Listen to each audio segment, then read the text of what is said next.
واقعی دا شداد یو بادشاہ تیر شوی دی تاریخ لیکي ډېر لوی جابر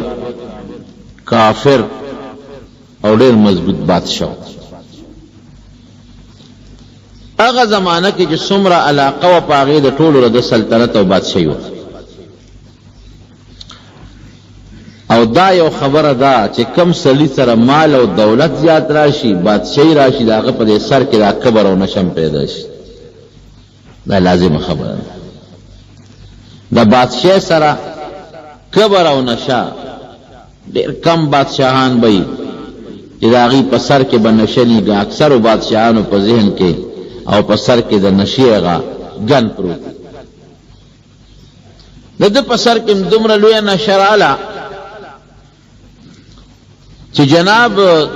د علاقې د مشرخو څه کې چې د خدایۍ دعوې وکړه وی زه خدای او بیا اعلان جاری کړ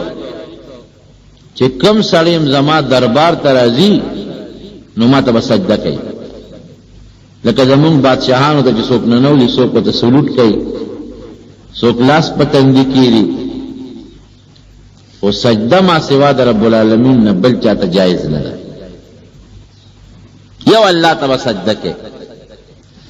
سجده کې ته د خپل مبارک او خشته او د عزت اندام چې سر دی دا په خاورو کې لګي خاورې د ذلت شی دی نو د خپل مبارک او برکتی تندې په خاوره کې به هغه چاته لګي چې ته د هغه نه ډېر یریږې ستا ټول هر څه د هغه په قبضه قدرت کې وي او دا ما سوا د الله نه بل ذات نشي کېدی چې پورا عاجزي وکړي پورا بندګي وکړي او چې چاته د سر ولګو هغه مکمل په هره توګه لوی وګڼي دا ما سوا د الله د ذات نه بل نشي کېدی نو جناب دا لازمه کړې وه چې ما ته به هر یو سړی چې زما دربار ته راننوځي نو دی به ما ته سجده لګوي او بغیر د سجدې نه به دی زما دربار ته نه راځي نو چې کوم سړی به دربار ته راغی نو لاول به یو ځای جوړ و په هغه ځای به بادشاه ته په ځمکه پرېوته سجده به یې ولګوله ولې د خدای روایت دنیا کې هر قسمه خلک تېر شوي یو بل بادشاہ تیر شوی دی منځ کې یو خبر رایاده شوه هغه خپله ټوپۍ په د دروازې په سر ایښودې وه د محل چې کوم مین ګیټ و په هغې خپله ټوپۍ ایښودې وه او وایي چې په دې لاره څوک هم ځي زما دې ټوپۍ ته به سجده لري هر قسمه خلک نو چې څوک به په هغه لاره تلل نو هغه ټوپۍ ته به یې وله سجده لګوله چې چا به ونه لګوله نو هغه پولیس والا به ولاړ فوج والا هغې به فوره اطلاع وکړه صاحب دا کبرجن دی دې سجده نه لګوي هغه له به یې سخته مضبوطه سنګینه سزا ورکوله چېرته یو مجاهد په لاره تېرېده نیغ تېر شو اړو پروې ونه ساتله د بادشاه هغې پولیس کلک راونیوی دې خوا نه ګوره وایي څه ته وګوره وایي دا بره څه پراته دي اسې چې وکتل ټوپۍ ده او خدایه ته نه خبر ټوپۍ ده نو که ټوپۍ ده زه ورته ګورم تاسو هم ورته ګورئ که څه شی دی وایي دا د بادشاه ټوپۍ ده وایي د هر چا چې ده خو ټوپۍ ده که د بادشاه را وکړه که دا ده خو ټوپۍ ده وایي تا کې خواړو سړیتوب نشته ته خو ټوپۍ رو پېژنې نه نو وایي ټوپۍ نو څه ته وایي خو چې سړی په سر دغه د بره پرته ده که د نوزګار یې راکړه چې په سر یې کړه نو که د نه فالتو وي راکه زه به په سر کوم نورونو ته باران ته مې ښودله نو خو ټوپۍ ده که نه وایي کمبخته دا د بادشاه ټوپۍ ده وایي منمه چې د بادشاه ده نو چاله خیراتي دي بادشاه ورکړي وایي نه دې ته به سجده لګی چې په لاره دې تا سجده ونه کړه اوهو افسوس ټوپۍ ته سجده وایي د کوم بادشاه چې د دې ټوپۍ مالک دی دا ټوپۍ د هغه د هغه ته هم سجده نه لګوي سجده به زما را تندې هغه ذات ته لګي چې کوم ذات د دې تندي پیدا کوونکي خالق او مالک دی ته مسلمان قسم دې زم دا مسلمانی خدای زموږ په زړونو کې مسلمانی کړي موږ خو معمولي غوندې ټیپر او په موله او پارس خپله مسلماني بیا دیکه کړو په لږ لږ څیزه اسلام او د مسلمانانو هم بیا ځان خلاص کړي وی ښه تا دونه بېعزتي بادشاه ته وی صاحب یو کبرجن هلک دی په لاره روان دی او هغه ته خو مونږ داسې وو خو دا وی راپېښې کړې ما بادشاہ ځان ته حاضر کړه لکه دومره شی درکې تاسو ویلي دي وی صاحب زه خو ستا احترام به کوم عزت به دې کوم زمونږ بادشاه قدر به دې کوم څه حکم یې ما ته ووایه چې زما په وس کې زه به پوره کوم خو سجده به زما هغه ذات ته لګي چې کوم زما خالق او مالک ستا ټوپی خو څه کوي چې ستا په مخامخ راته ولاړ چې تا ته هم سر ونه لګو تا ته هم نه بادشاہ وی داسې چل دی چې دی وجل غواړي خو دی په داسې مرګ وجل غواړي چې داسې مرګ د بل چا نه وی د بچي راول بچي ولا راوستل بادشاہ تلاوت تپوس کې لکه ته څه کار کوي معلومات خو سړی کوي وی زه صاحب غشو ویشتو واده اسې وته مال د غشو د ویشتو چل راځي چې د غشي ولما نو هغه پاتې کم ځای ته مشي شغشتي نو پورا غځي لګي کوټه یو انچم داغې نه مخکې رستونه دي دا د بادری و چې د بادشاہ په مخ کې د خپل بادرۍ اظهار کو وی ښا غشي ولې او هغه چې کم شیشته برابر دی وی او ورشه ویل د بچی راوستل او یو زوی او ته مخامخ خودرو او داغه په سر باندې مانا سیو کې خوله وی ته غشي وشتي چې کنده لیدل داغه شداواله او زاوس دا سیو بوله پته به دیو لګي کته دا غشو د وشتو ماهره او دا سیو دی او وشتو نو انعام بم درکم او خوشی به کم غغم درکنه او که سیو دی خطا کنو ستانم سرمنو باسمو چې خطا شي نو سوک به لګي د زوی په سره وته سیو خو دی او درېګه چې سم چل درته اوس واقعي که غش خطا کی خود زوی سر به لګي یا به زوی سترګې لګي یا به پوزه لګي یا به مخ لګي وې دا سیو به اصول پته او کو سیب کوم یو وشته و دې وشته نو دا بریه او بیاوازې بری کوم نه تعالی وړ لوی عزت نه غریب غشو لیند په لاس کې واغشته چې خدای پاک دا سپه امتحان کې ګیر شو ما خو چې دا غش لاس کې نه لګشته نه ملیند په لاس کې غشته او دا سیو زما د زوی په سر پروت نو الله دا بسن چل کیږي زوی به ملګي سیو به لګي د زوی سترګه او ګران کار چې زوی په خامخ سړی ته ودرېږي د خپل زوی ولا دا دا چې مطلب یې لکه خپل زوی دی ولا اسیو ته په سر کې خو دو وې شابه شیشنا کا تا دا وکړي چې د غش د وشتو ماهر متخلص غش لاس کې واغ شو یا الله استاد ناموس او استاد خاطر الله دار سم سره کی چې زه سجده تعالی روم دی بادشاہ ته نه لګا الله زما دا لازم ستا په واقع اختیار کړي او الله زما دا بچی ستا په واقع اختیار کړي او زما دا بچی دا مرګ ستا په واقع اختیار کړي او زما د عزت او ذلت هم الله ستا په او تا الله پته چې ته غشي مې پلاس کې نه لګښت اي الله دې رسوای نه خونو استاد چې غشي راخ کو ور پرې خو دو تاریخ لیکي تاسو یقینو کې چې پټک اوم اقصو په دا منځو بچي بچو سیو ډکړې خواله بادشاہ ځان تر نږدې کې وې ټپاو وې دا نرځوان دي دا باس ما بریم کړې بریم کړې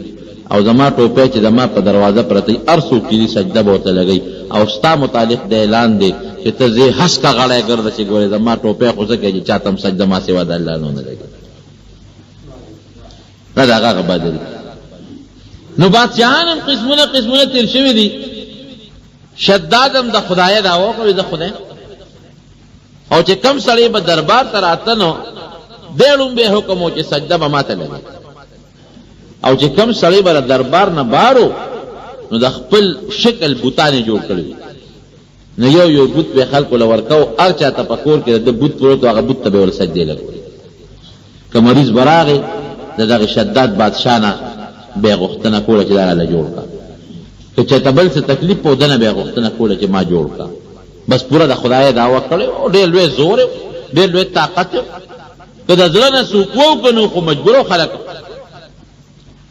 یو ځل سوچ راغی یاره وی خدای سره خو دوزخ او جنت دي زما خو دوزخ او جنت نشته یو لوی ځکه کنده او کنيستلو پاګه کې اور بلکې او په ځنګل قوم مقرر کو وی تاسو به روزانه دومره لرګي راوړل په دا اور کې به ورچوي اور باسه بلېږي. او چې کوم سړی به د نافرمانه و،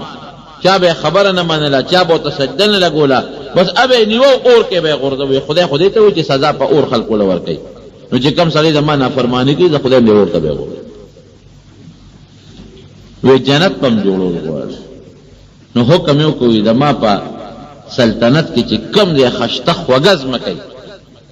چې هر قسمه میوه زرغوني، هغه ځای ما ته وښایه. نو هغه زمانه کې چې کوم د زراعت او د ماهران هغې وګرځېدل، یو علاقه یې ورته وښوله، وایي صاحب داسې علاقه ده چې دې کې هر قسمه میوه کېږي، غرونه هم پکې دي، اوبه هم پکې دي، داسې دی چې اوبه هم پکې وي، موسم یې مزېدار دی، اعلی دی. داسې دی ورته وښو. اوس ډېر لوی شاندار دی. او د اعلان وکړه چې په مخ د ځمکه کوم قسم میوه ده هغه راوړه چې دی په خپل باغ کې وکړه. او اعلان یې وکړ په مخ د ځمکه چې کوم قسم ګل دی او بوټي دی چې هغه په خپل باغ کې وکړه. بس لګیا دی پکې کار خدمت پکې کېږي په باغ کې. او داسې یو اعلی او قیمتي باغ یې جوړ کړ، داسې قیمتي چې په مخ د ځمکه د میوې کمې میوې بوټي نو هغه د په باغ کې، او چې کم ګلاب او کمه اونه وه هغه د په باغ کې وه. وی خله جنت چې خو ولی وي، نو ماله به داسې کوی چې خشته ښکلې ولې به زما په دې باغ کې بیږي. نو د اوبو خشته مزېدارې ولې یې پکې جوړې کړې. چا ورته وی صاحب په جنت کې خو به د پیو ولي وي. وی لختې جوړ کې او میخې راولې،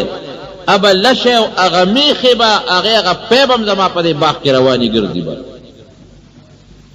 وی جنت کې خو به شاته مي، د شاتو ولې به مې وی لړ شي او په مخ د ځمکه ګرځي چې کم ځای د شاتو مچۍ وي راولې. حتی کې چې کم د زندګۍ او د آرایش او د خوبصورتۍ سامانو هغه ټولې د په خپل باغ کې کېښودل.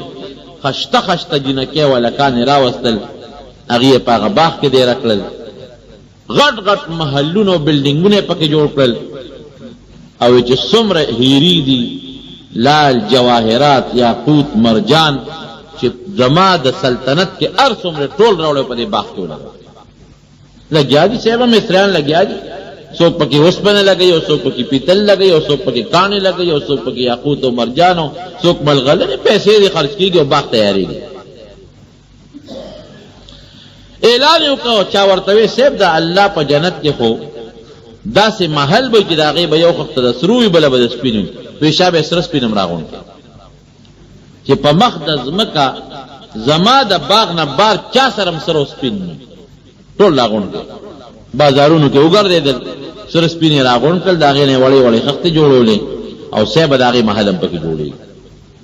چې زه داسې جنت جوړ کړم. زمونږ په دې خلکو کې دا مشهوره ده، وی دا جنت فردوس هغه جنت دی دا شداد جوړ کړی. یاره مې ډېر قمقله خبره ده، ډېره قمقله خبره ده. اوس الله دا شداد جنت ته محتاج دی؟ شداد بسي او د هغه باغ بسي. جنت الفردوس خو الله جوړ کړی دی، خدای دې وله موږ بولي. هغه زمانه کې جوړ کړی چې دا د ځمکه اسمانونه هم نو پیدا. او جنت الفردوس خو نبی کریم صلی الله علیه وسلم فرمایي اذا سألتم الله فاسألوه الفردوس، اذا الله نه سوال کوي نو فردوس ته غواړي. ځکه چې په ټولو جنتونو کې دا اوچت جنت دی، او د جنتونو په دا منځ کې ډېر اعلی جنت دی. الله دې ورته موږ بولي. دا د شداد څه معمولي غوندې باغ، دا د هغې څه ته مقابله کوي؟ د جنت د یو بوټي مقابله، د یو میوې مقابله نشي کولی. دا دروغ خبره ده چې دا چا مشوره کړې. وی څومره سره او سپین چې دا ټول پیدا کړي. چې به بنګلې پکې جوړې کړه او په چا کې دا وی دا جنکۍ پکې دی، دا حورې دي، او هلکان وی دا غلمان، او ولې پکې جوړې کړه او باغونه دي او کاروبار دی، او سره او سپین راغونډېږي. چې هغه سره او سپین یې پکې ولګول، د هغې پکې د شیشو کوټې یې جوړې کړې، د سرو سپینو یې جوړې کړې. وزیران ولرال وی صاحب جنت ته تیار شو، ستا محل هم پکې صاحب تیار، خپل محل، وزیرانو له محلونه، غلامانو له محلونه، دا ټول یې پکې جوړ کړل. وی صاحب اوس بیا ته افتتاح کوې، لکه یو ځای چې جوړ شي نو بادشاه د هغې افتتاح کوي. ته به اوس افتتاح کوې او په پرانسته به کې په خپله به مرضي، او ستا وزیران به مرضي. سپیره خان چې دې څنګه را روان شو کنه خدا ظالم سړی چې ظالم دغه د انسان نفرت او د الله د فرشتو ته ګوري نفرت اسرائیل علیہ السلام او فرشتو الله ته چې الله ډیر ظالم سړی رستام سره ځان سم کړی خدای راوي نس خدای الله هر کار کې حکمت فرشتو هم سوال کو چې الله د اسرائیل علیہ السلام ته حکم وکړ بس ساته وباسه الله ستا مقابله کوي او ستاره جنت او د اور مقابله د دوزخ او د جنت شروع کړي نو جناب چې هغه جنت تیار کړو وی چې تبارم سر پریخي وی نصیب سپینم پریخي وی نصیب هیری یاقوت مرجان ملغلر دام پریخي وی صاحب اسم نه پریخي تراشه جنت وګوره داسې نه ډولې کړو وی خګ وری کزه خبر شوم چې لګ سره او سپین او داسې دونه لګم بار پاتې نو بیا بر سره ګورم یو سړی رامخې وی صاحب لګ سره بار دي کوم دی ویره یو ماشوم جنې و دا غي ورکه والے وسرو مونږ وایو مونږ تر والے رسته هغه په جلا شو په چغه شو یتیم د پلان مړ دی زمون پر حمراغه دقه والے په پلان کې کلی کې یو ماشوم په وخت کې شتا او باقی په مخ د زمکه چې څومره کالی د خزو د نرو ټول راغون کړی او تاسو باقی نه ګوري وی الا بد اسن کوزه کم چې دغه ماشوم نم دا والے راوړ او د جنت د دروازې خوا کې ولاړ دی نه ټول فوج او لخر وزیران ورسره ټول ولاړ دي وی سیب تاسو را نه نوځه نو خیر سړی مولېګه کنه هغه والے به تاسو وروړي وی نه تر سوچ دغه والے منی وروړي او دام په جنت کې لګولې دي زب قدم دنه نه منډه اما شوملا د بادشاہ کارنده ولل اله بچی شابه د والے را کا بادشاہ پنور کې ولاړ دو جنت ته داخليږي خپل دغه ته شابه ما شوم چته ور کوي ما شوم نه والے اخلا هغه چیغه جوړه کینه نه زنه ورکوم بس هغه تاسو ته ګوتې کړو چې دیلم چک ورکو دیلم چک ورکو دا وګونه ولا وشلو لو غواله ته کومندري دې ماشوم الله ته مخکړي الله ارمان نو کله ما پلار وینو زما دا والے خو به زمانه دي ظالم نه وي یتیم الله تابع سره کړم پروردگار کله ما پلار نه هغه داغه پلار هم څه نشو کولای خدای ماشومي په لکه خدا و چیغه جوړه الله دې بیا سره کړي ما یتیم منو کنن زما بابا جام دی وکنه نو زما دا والے خو به ظالم مان نه وي واقعي حدیث پاک کې راځي چې یتیم په سر بدر حمله سکته او الله په دې خوشحالي کې وسوک دی یو یتیم ماشوم یا ماشوم په سر در حمله سکته دنیا کې په الله رحم کوي او د یتیم او د مظلوم حدیث پاک کې راځي چې یو مظلوم چا سره څوک ظلم وشي هغه ته مظلوم وي یا هغه د خپل نه وباسي د الله دربار تر دې نه زر رسیدون کې شی بل نشته او یا الله وتعالى چې اے مظلومه ظلم د سره شو ولا لانصرنك ولو بعد حين زبتا سره امداد کوم د ظالم نه بدل اخلم زلک سات پستی وی خیر خدا بدل لاله ادي ماشوم اثر الله ته اوچت یا الله ته اوچت کړ بادشاہ وی سجله مو کو وی جی غواله امر شابه دا ویل کې زرګر ته وایي چې دا یو ځکه ولګي نه بدل نه هغه ځکه رب العالمین اسرائیل علیہ السلام ته حکم ورشه دا ماشوم دعا قبول شابه ورشه چې دا سپیره ده نه د باغ ته قدم وانه دي چې باغ ته نه ودی چې دا مړی دی کني ورو سره کوي شابه فټافټ بادشاہ وزیران ټول شاته ولاړ دی او فوج دی لوی دوم دام جوړ دی او باغ جنت ولا جوړ شوی دا غي افتتاح ده او دولکی دی او نخری دی او ډوډاګانی دی او میلمانه دی او لوی شرمول جوړ دی او ناګر اسرائیل علیہ السلام راغی او پاک قصات ورنږدې شو مړنه ونی ورسته وستله پاغاس ته پاسه مړ شولان دی راځي خپل باغ ته داخل نه او روایت کې راځي چې ماشوم الله ته فریاد وکړ نو فرشتو الله ته چې جوړ کړي یا الله دا ماشوم یتیم د ډېر ظلم وسره کوي الله دې ظالم سره کو چې نو صبر ورته وي الله راوي نو د اسرائیل علیہ السلام ته چاته پوښتنه وي ته خدای ډېر خلکو نه ساګانیو بس دا راته و چې ته په چا دې رحم راغلی وی نه ما په لکه رحم الله نه ما ته الله حکم کړی کاغه ما شوم دې کو غدا دې کو لسته کو شل دي سات راوالم اسرائیل علیہ السلام سره ډېرې فرشتې مرګري، چا نه به خپله وباسي، چا نه د نورو فرشتو په ذریعه څه وباسي. وی ناسې رحم نه خو هسې چېرته د افسوس یاره یو ځای کې مې افسوس کړی. وی هغه څنګه؟ یو دریابي کشتۍ روانه وه په دریاب په منځ کې، الله تعالی هغه غرقه کړه. ما ته حکم وکړه چې ته ورشه او چې څومره په دا خلک دې په د کشتۍ کې نو دا دې ټولو نه سا وباسه. زه ورغلم ساګانې مې ترې اوچته کړې. یو زنانه وه او د هغې په غېږ کې ماشوم و او هغه ماشوم یې د خپلې سینې ته را پیوس کړی و، هغه ماشوم له پی ورکړی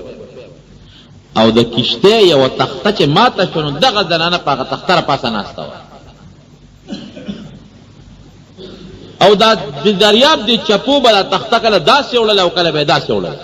ګڼه تخته و او دا پې دا زنانه چې هغه ماشوم بچی په دا غېږ کې دی او پی ورته دقه وخت کې ځان ته پیوس کړی، دقه ځان یې کلک کړی دی، تخته یې نیولې ده او ماشوم بچی یې نیولې دی او دا دریاب ونه چپې ورکوي. وی تا ما ته حکم و چې ورشه دې ښځې نه څه وباسه. نو ستا حکم و الله نیغ رالم او دا ته الله تپوس کوي چې په چا دې رحم راغلی دی که نه. وی ستا حکم و الله ورلم او د هغه مور نه مې وله سه وویستله او هغه ماشوم بچی په دریاب په منځ کې په هغه تخته د هغه مړې مور په هغه سینو هم دقسې پاتې شو. وی دقه ځای مې یو پوټی افسوس وکړو چې الله دا ماشوم به څه کوي، دا خو ډېر قابل رحم دا یو افسوس مې کړی دی. اسرائیل خبر شو چې هغه ماشوم څه شو؟ وی نه الله بیا ته نه خبر. وی ښه نو ما دریاب ته حکم ورکړه هغه تختې له چپې ورکړې او په درج هغه تخته غاړې ته وغورځوله، ماشوم ته په غاړه روغ پس شو. بیا مې یو زمری مقرر کړه ابه راتلو دې ماشوم له به یې پی ورکړو. ورځ زمری خو چې انسان وویني او بیا ماشوم کوم ځای روغ پرېږدي هغه چې په حملو کې په یو ساعت یې چیر پار کړي. ما زمری مسلط کړه الله تعالی خو کولی شي. هغه زمری به راتله ماشوم له به پی ورکول، بیا بتله بیا به راتله ماشوم له به پی ورکول. ماشوم مې رو رو د هغه زمری په هغه پیو باندې وګوي د ګرځېدو شو. چې هغه ماشوم د ګرځېدو شو منډې ترړې شروع کړې، ښایسته ماشوم و، لاړ کلي ته ورسېده. هلته مې موله د خوراک او د څښاک انتظام وکړ. اخره کې هغه ماشوم غل جوړ شو، غل خلکو نه به یې غلاګانې کولې، ډاکو ته جوړ شو، ډاکومارو سره ملګري، په لاره به یې د خلکو نه شوکې کولې، ډاکې به یې کولې. اخره کې خپل ملګري را یو ځای کړل او د علاقې په حکومت پسې حمله وکړل او انقلاب یې جوړ کړ او د علاقې د خلکو نه حکومت واخیست او هغه ماشوم د هغه خلکو بادشاه جوړ شو. چې بادشاه جوړ شو د هغې نه پسې د خدایه دعوه وکړه او دغه شداد ته جوړ شو چې دا اوس ته څه وویستل. دا د هغه ماشوم نه ما جوړ کړی. یاره ما چې دا واقع وکتله نو ما وی چې پروردګاره څه د لوی قدرت او د حکمت مالک او بادشاه. یو ماشوم د مور د غېږې نه چې مور یې په تخته مړه شي د هغه نه بادشاه جوړوه، دا څومره لوی احسان دی، څومره لوی نعمت دی. هغه سپېره د الله تعالی د هغه نعمت په مقابله کې چې دې شکریه وکړي د شکریې په ځای د خدای دعوه کوي. د شداد نه باغ هم پاتې شو، وطن هم ترې پاتې شو، بچي هم ترې پاتې شو، کومه بنګله کې ځان له شیش محل جوړ کړو د سرو د سپینو هغه هم ترې پاتې شوه. باغ یې په سترګو باندې لید او د جهنم اور ته ورغی. خو چې مړ شو چې څوک د خدای دعوه کوي نه به کم خوځي، لاړ هغه د الله تعالی اور ته. زمرونو د مرګ نه هیڅ څوک نشي بچ کېدی. الا ان نفسا لن تموت حتى تستكمل رزقها. الله فرمایي چې چا دپاره الله په دنیا کې څومره رزق مقرر کړی دی دا رزق به خلاصی نو ثابت دی. هغه رزق چې یو نوړی پاتې دی نه دی، هغه نوړی چې کومه ده پاتې ده چې هغه مخلي نو هله به مري، بغیر هغې نشي مړ کېدی. خو زمونږ د خلکو سوچ څه دی؟ مونږ په ذهن کې ځان له دا سوچ کړی چې زما به 200 کاله عمر زه یاره نه مرم، چې هغه د 100 کالو یا موی نه مرم، چې د 6 کالو په کټ کې پروت هم دا نه وي چې د سبا مرم، یا هغه هسپتال کې د مرګ په بستر پروت هم دا نه وي چې ما نه به ساتي.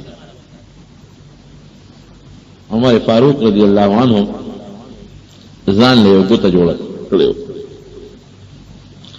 نو په هغه ګوته یې لیکلي وو کفا بالموت واعظا. نو چې هغې ته به یې کتل نو مرګ به ورته یادېده. کفا بالموت واعظه، یاره وایي د مرګ نه ښه نصیحت کوونکي بل نشته. چې سړی نصیحت کوي نو چې ته بزرګ لګي وي ما ته نصیحت وکړه، چې ته مشر ته وي ما ته نصیحت وکړه.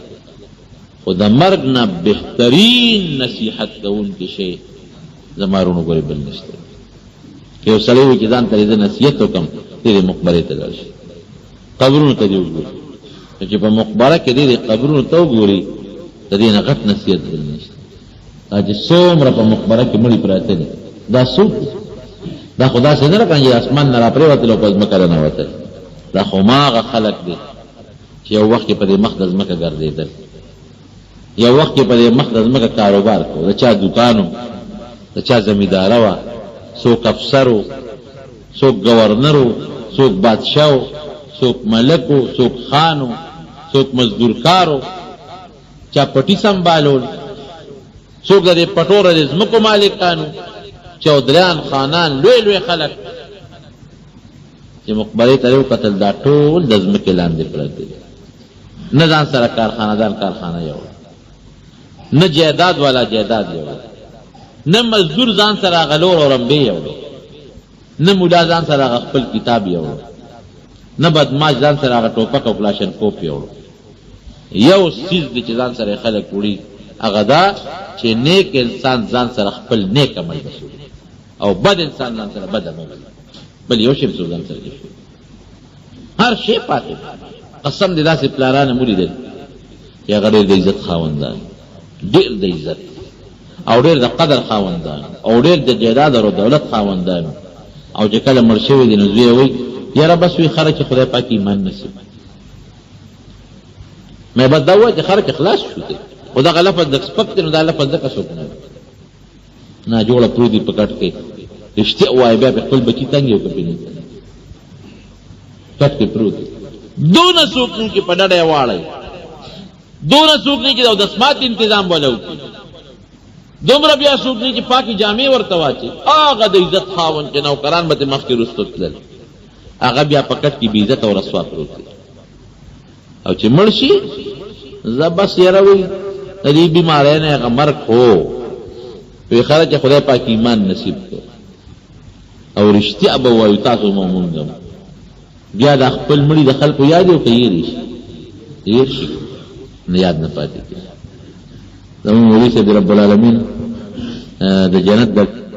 په هغه کې محبت و ټولو سره او بیا د خپل اولاد سره او د بچو سره او ما سره بیا مینه مې بیا به یېرېږي څنګه لاړه هغه دی چې د مقبرې ته ورشو را یادم شي، یا په سړک چې ځو په لاره ورته قبر ته وګورو را یادم شي څه دعا ورته وکړو. دارنګې د هر چا پلار او مشر یو 3 ورځې یادي، یو میاشتې یادي، یو 40 ورځې یادي، او چې هغه ټیم ختم شي تېره شو خبره. او پخوا لا خلک خو مشران دې خدای وبخي جمعې په شپه باندې یا په بله شپه یا په بله شپه چې د یو ډوډۍ به پخه کړه وي دا د مړو په ارواح خیرات شو. اوس هغه شی ختم شو، خو دغه د مړي د خدای بخي بس یو ډوډۍ بابا یو سړي ما ته پخپله دا زه ګاویم چې شمدي مې لکه پلار پسې خو خامخا کمبخته څه جومات کې خیرات وکړو څه کوه وایي کار مې څه پلار دی نو وایي ځان پسې بیا کول که یېداد یې و ځمکې یې وه پټې یې و ځان پسې بیا خیراتونه کول که نه یې د خدای نیک بخته تا ته پاتې شوه ته ورپسې وکړو هغه ته هم د پلار نه پاتې وه هغه ته مه پخپله ګټه کوه دا درته زه خپله بېذات خود نوم درته نه لرم هغه ته د پلار نه پاتې خپلې ګټه کوه هغه ته پلار نه پاتې شو هغه نه مونږ ته پاتې شو زمونږ خپلو بچو ته پاتې شي او چې خیرات یې کوه ځان پسې بیا کوه زما څه کار یاره مې د نر بچی هم ته دقسې پکار ده رښتیا چې ځان پسې سړی نه کوي او دا تمه کوي چې را پسې به زوی خیرات کوي چې دا زوی پسې اړونه کوي ځان پسې کوي خیرات او د دواړو جهانو مبارک سردار یو سړی بې مال او دولت کوي پوټې خیرات به نه کوي صدقه به نه کوي خو چې کله خپې ګرېته کي او دا کټ کې پرېږدي او دا د مرګ زنکدن ته نږدې شي نو بیا څه وایي وایي دا د پلانکي دومره شوخه دا به جومات کې ولګوئ دا به پلانکي مسکین له ورکړې دا به پلانکي له ورکړې دا پلانکي له به ورکړې وایي د مرګ په وخت کې خیراتونه کوي پلانکي له دومره پلانکي وایي چې دې مړ شي هغه ماده سم نه پلان کو دی په دې وایي او که نه وایي د پلان کو دی دغه خیرات چې دا کم د مرګ په وخت کې په زرګونو په لکونو د کروڑو روپو خیرات کې چې کوم مخکې ټیک ټاک او جوړې د 1 روپۍ خیرات ته د هغې ثواب نه رسي. دا خو ستاسې د طمقتي ده، لکه سپي ډوډۍ تختی چې منډې ورپسې وی او خوند نه کېده وي د خدای په نوم شوه، چې د خدای په نوم شوه، ته د داسې یو نوړی واچوې د خدای په نوم. زمونږ دغه خیراتونه یا د مقبرې اسخات اوهو، او بیا پې دا جګړې. نن زه ولاړم داسې غوسه رالم چې په دې خلکو مې را باندې کړه، خو مې اوس بیا جګړه به جوړه شي. یعنې حیران په بل څیز شوم نه، قسم دی څه خو زمونږ دا سپېره بعض امامان په قهر د خدای اختا، خو څه مې پکې ګورې قسم دی نن غټ غټ پښتانه ولیدل، نوم نالم. نو چې ما ورته یو پښتون ته وکتل نو څادر یې تاوه، نو بیا د لاسونه یې رپېدل، نو کله به یې داسې اړوه کله به یې داسې اړوه کله به یې داسې اړوه. ما نه یا خدایه بس ما یې دا اوس څه کوي، یا د خدای نیکبخته او یو جرب جایداد مالک یې داسې کوي. په دغه اسقاتونو ستاسو بیا هغه لوبې ټوکې جګړې جانماز، په جانماز به دې خدای وبخښي. لمارونو خدای ته وګورئ، ځان ته هم دا نصیحت کوم او تاسو ته هم کوم، مرګ ځان ته رایاد چې دا د دنیا څومره مال او دولت دی، والله بالله چې دا ټول دلته مونږ نه پاتې دی. مردان دا لوی نواب تېر شوی دی مشر، د هغه متعلق مشوره ده چې کوم وخت کې مړ کېده نو وصیت یې وکړ، وایي چې زما نه څه وکړي، جو زه مړ شم نو زما د لاسونه به کفن نه بار وباسي، او زما دا کټ چې زما څومره بازار دی په هغې به چکر وله ورکړي، او یو اعلان به راپسې کوي. نو چې څنګه مړ شو لاسونه یې وله د کفن نه بار وویسته، کټ یې مخکې دی، خلک ورپسې دي، د نیم مردان مالک بلکې د هغې نه هم زیات. نو یو سړي به ورپسې اعلان کوو، ای خدای مو بخښه، یو اعلان وورئ، دا فلان کې نواب صاحب وفات دی چې دا جنازه یې روانه د دې غون مردان مالک دی، او لاسونه د کفن نه بار دی. وګورئ په لاس کې ځان سره سوړي، ګورئ دقه تش لاس روان دی. حاجي باباجي زموږ خبره کوله، وی حاجي محمد امین صاحب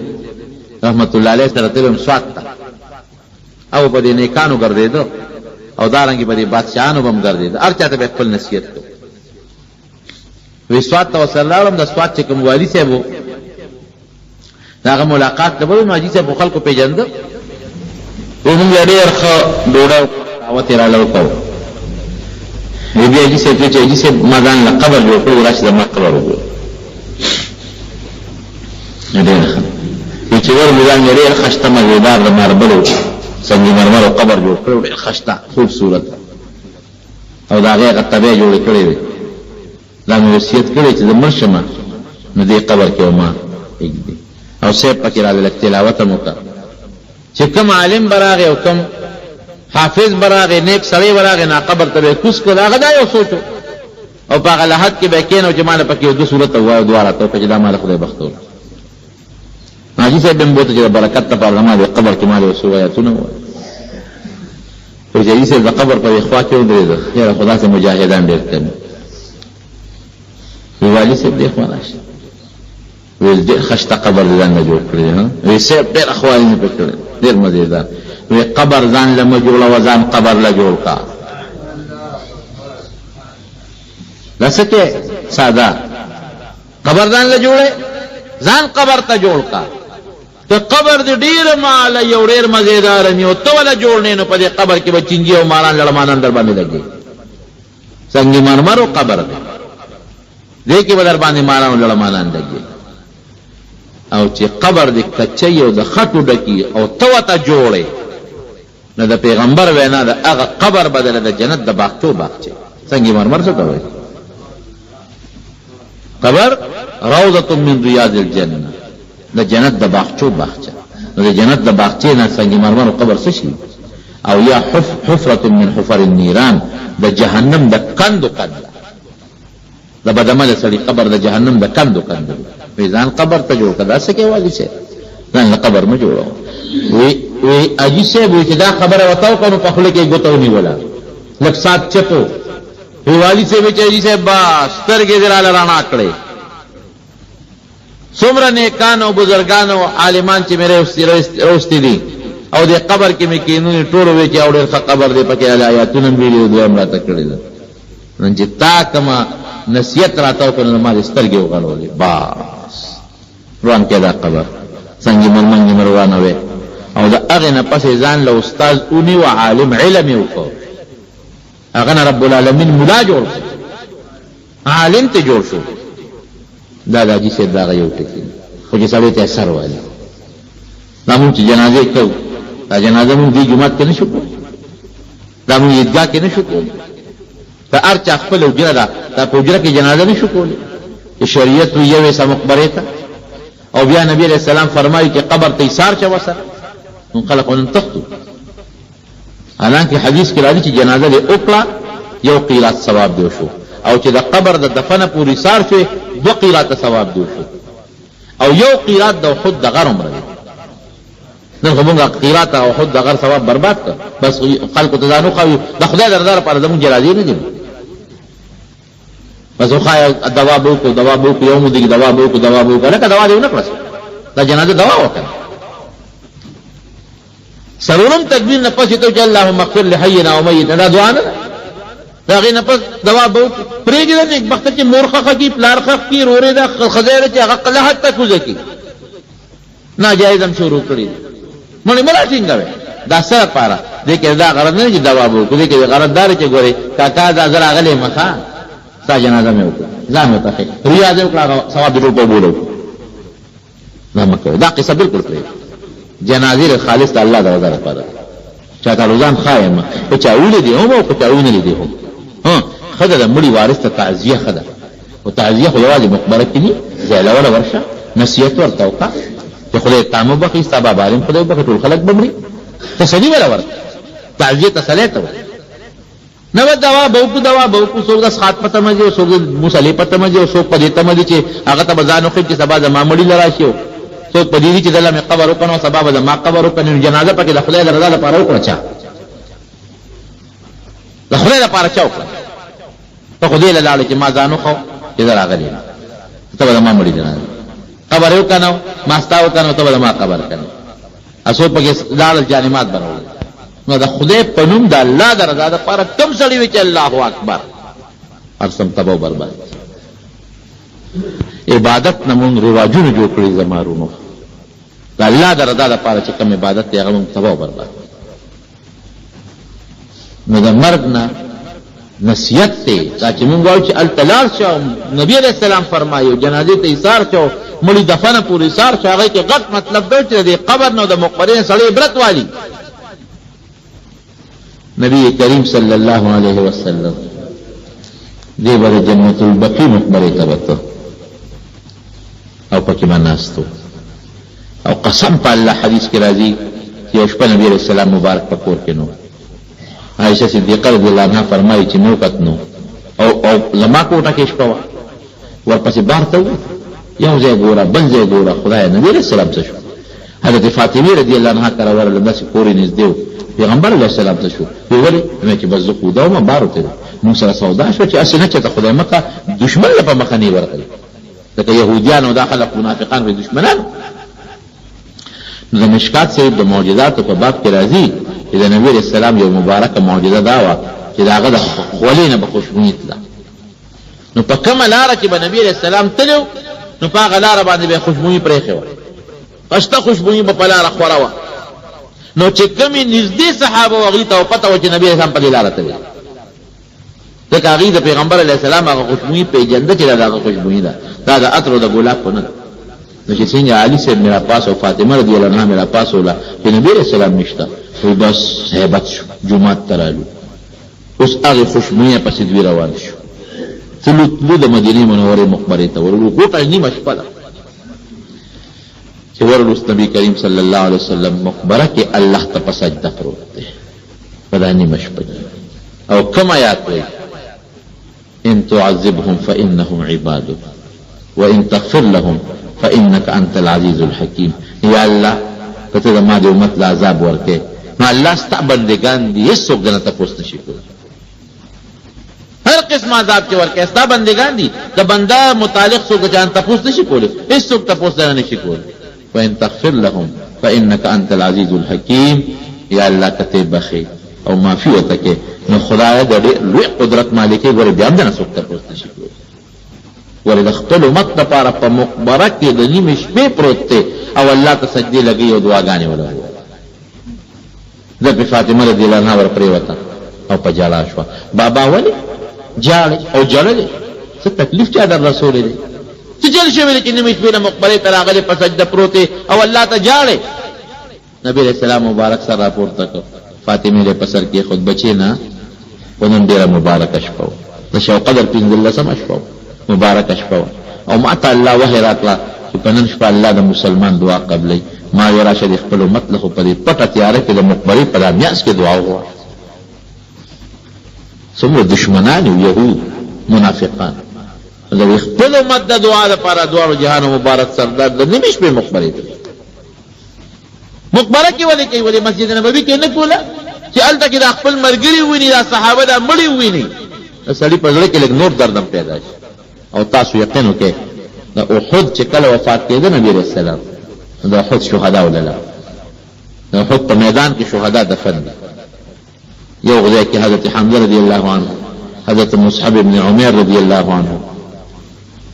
دا دفن دي او عبد الله ابن جحش رضی الله عنه دا درې واړه یو ځای دفن دي او لږ مخامخ بل یو قلعه په هغه کې نور صحابه کرام دفن دي یو صحابي فرمایي نبی رسول الله لا او هغه شهدا او قبرونو ته مخامخ ودرېده هغه ته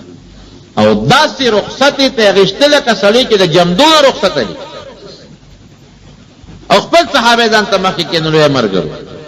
دستاسو نه مخکې روانه ور مرګ ځان ترایات تاسو نه مخکې روانه او زمو تاسو د ملاقات زیب حوض کوثر الله دې وسلم یو ځای د حوض کوثر وبو د پيونه سپینې دي